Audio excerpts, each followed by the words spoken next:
प्रस्तावना। गरुड़ पुराण हिंदू धर्म के प्रसिद्ध धार्मिक ग्रंथों में से एक है। वैष्णव संप्रदाय में संबंधित गरुड़ पुराण में मृत्यु के बाद सद्गति प्रदान करने वाला माना जाता है। इसलिए सनातन में मृत्यु के बाद गरुड़ पुराण के श्रवण का प्रावधान है। इसके अधिष्ठातु देव भगवान विष्णु है। 18 पुराणों में गरुड़ महापुराण का अपना एक विशेष महत्व है, क्योंकि इसके देव स्वयं विष्णु माने जाते हैं। इसलिए यह वैष्णव पुराण है। गरुड़ पुराण के अनुसार हमारे कर्मों का फल हमें हमारे जीवन में तो मिलता ही है, परंतु मरने के बाद भी कार्यों का अच्छा बुरा फल मिलता है।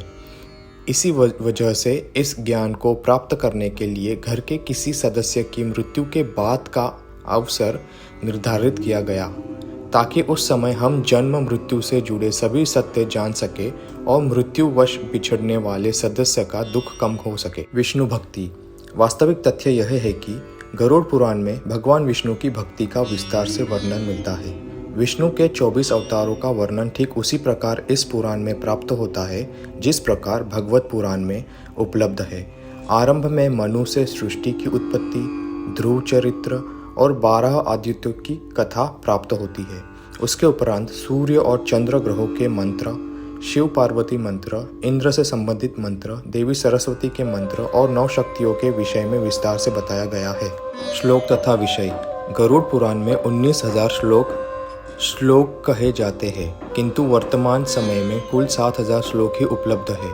इस पुराण को 2 भागों में रखकर देखना चाहिए। पहले भाग में विष्णु भक्ति और उपासना की विधियों का उल्लेख है तथा मृत्यु के उपरांत प्राय गरुड़ पुराण के श्रवण की प्रावधान है। दूसरे भाग में प्रेत कल्प का विस्तार से वर्णन करते हुए विभिन्न नरकों में जीव के पड़ने का वृत्तांत है। इसमें मरने के बाद मनुष्य की क्या गति होती है, उसका किस प्रकार की योनियों में जन्म होता है, प्रेत योनि से मुक्त कैसे पाई जा सकती है, श्राद्ध और पितृकर्म किस तरह करने चाहिए तथा नरकों के दारुण दुख से कैसे मोक्ष प्राप्त किया जा सकता है आदि विषयों का विस्तार पूर्वक वर्णन प्राप्त होता है। सार तत्व। इस पुराण में नीति संबंधी सार तत्व, आयुर्वेद, गया तीर्थ का महत्व, श्राद्ध विधि, दशावतार चरित्र तथा सूर्य चंद्र वंशों का वर्णन विस्तार में प्राप्त होता है। बीच बीच में कुछ अन्य वंशों का भी उल्लेख है। इसके अतिरिक्त गारुड़ी विद्या मंत्र पक्षी, ओम स्वाहा और विष्णु पंजर स्रोत आदि का वर्णन भी मिलता है। गरुड़ पुराण में विविध रत्नों और मणियों के लक्षणों का वर्णन विस्तार पूर्वक किया गया है। साथ ही हिंदू ज्योतिष्य, सामुद्रिक शास्त्र, सांपों के लक्षण, धर्मशास्त्र, विनायक शांति, वर्णाश्रम धर्म व्यवस्था, विविध व्रत उपवास, संपूर्ण अष्टांग योग, पतिव्रत धर्म महत्व, जप तप कीर्तन और पूजा विधान आदि का भी सविस्तर उल्लेख हुआ है। इस पुराण के प्रेत कल्प में 35,000 अध्याय है, जिसका प्रेत चलन सबसे अधिक हिंदू धर्म में है।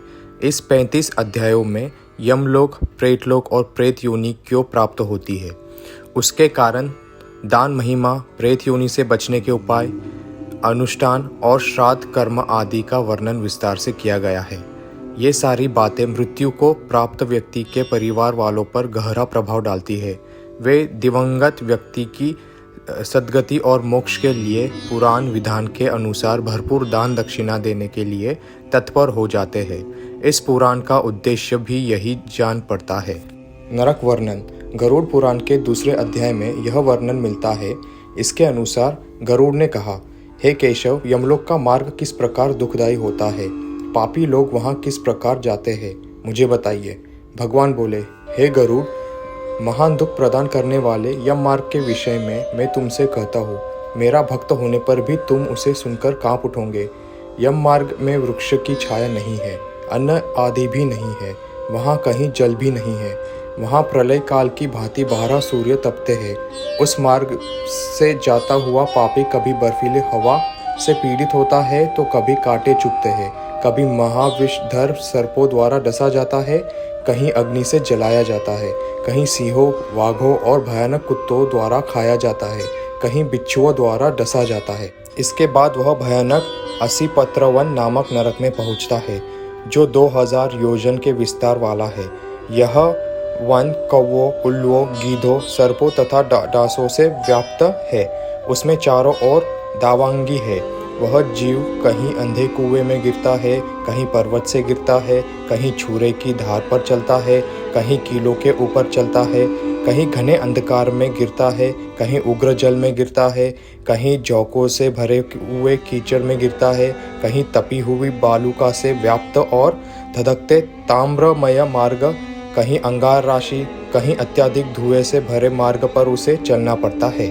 कहीं अंगार वृष्टि, कहीं बिजली गिरने, शिलावृष्टि, कहीं रक्त की, कहीं शस्त्र की और कहीं गर्म जल की वृष्टि होती है। कहीं खारे कीचड़ की वृष्टि होती है, कहीं मवाद, रक्त तथा विष्टाभ से भरे हुए तालाब है।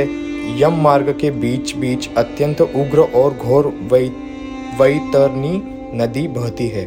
वह देखने पर दुखदायिनी है, उसकी आवाज़ भय पैदा करने वाली है। वह 100 योजन चौड़ी और पीप तथा रक्त से भरी है। हड्डियों के समूह से उसके तट बने हैं।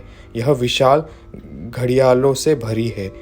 हे गरुड़, आए पापी को देखकर वह नदी ज्वाला और धूम से भरकर कहाड़ में खोलते घी की तरह हो जाती है। यह नदी सुई के समान मुख वाले भयानक कीड़ों से भरी है।